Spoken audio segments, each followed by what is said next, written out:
زندہ مردہ۔ ایڈمنڈ کو زندگی میں کبھی اتنا دکھ نہیں ہوا تھا جتنا پادری کی وفات سے ہوا۔ بدھ بنا وہ وہاں پوری رات کھڑا مردہ پادری کو دیکھتا رہا۔ رات بیت گئی اور صبح ہو گئی۔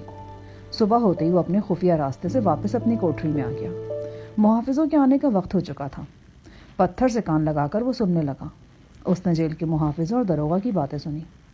داروغہ کہہ رہا تھا، اسے کفنا دیا جائے اور کفن کو اچھی طرح سے سی دینا۔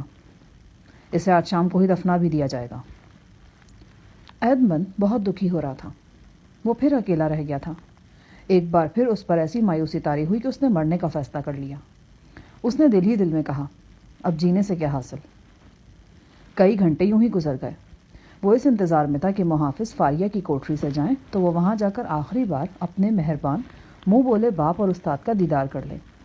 جب اسے یقین ہو گیا کہ اب پادری فاریہ کی کوٹری میں جیل کا کوئی آدمی موجود نہیں ہوگا تو وہ پتھر ہٹا کر وہاں پہنچا۔ جیل کا کوئی آدمی وہاں نہیں تھا۔ پادری کو کفنا کر اس کا کفن مکمل طور پر بند کر کے سی دیا گیا تھا۔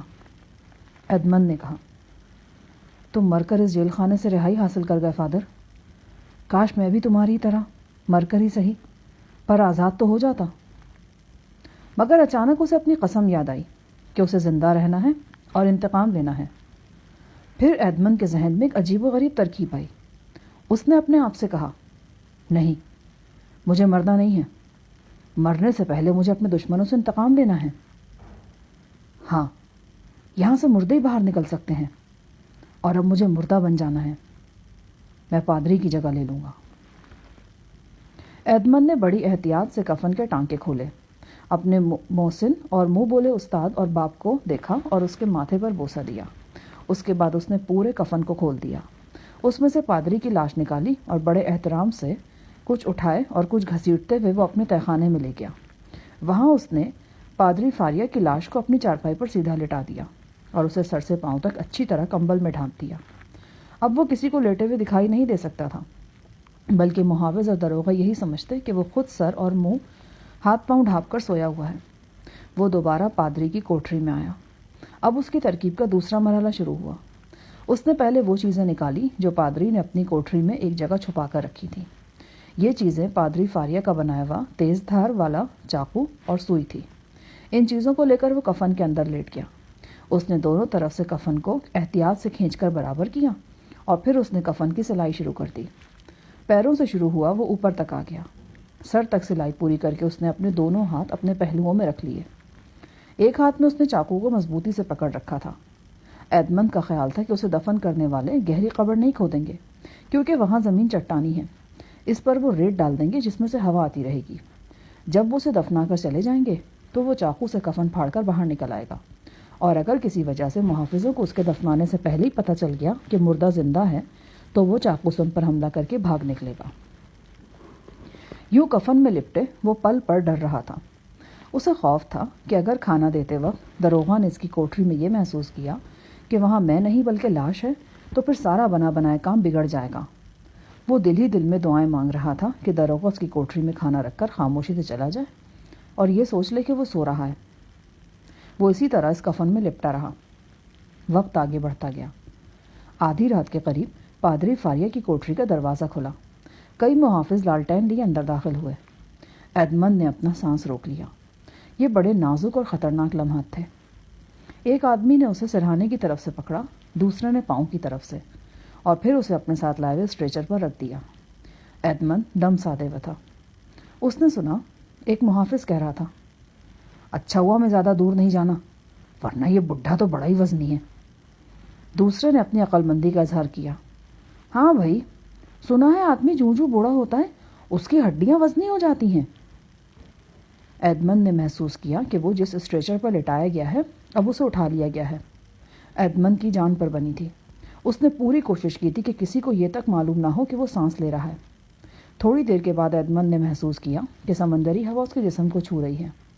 مدتوں تک تہخانے میں بند رہنے والے ایڈمنڈ کو تازہ سمندری ہوا بہت اچھی لگی۔ اچانک اسے اٹھانے والے محافظ رکے، پھر انہوں نے ایڈمنڈ کو زمین پر رکھ دیا۔ ایڈمنڈ نے سوچا، اب وہ مجھے اس قبر میں دھکیل دیں گے جو انہوں نے میرے لیے کھودی ہے، مگر ایسا نہیں ہوا۔ اسے یہ معلوم نہ ہو سکا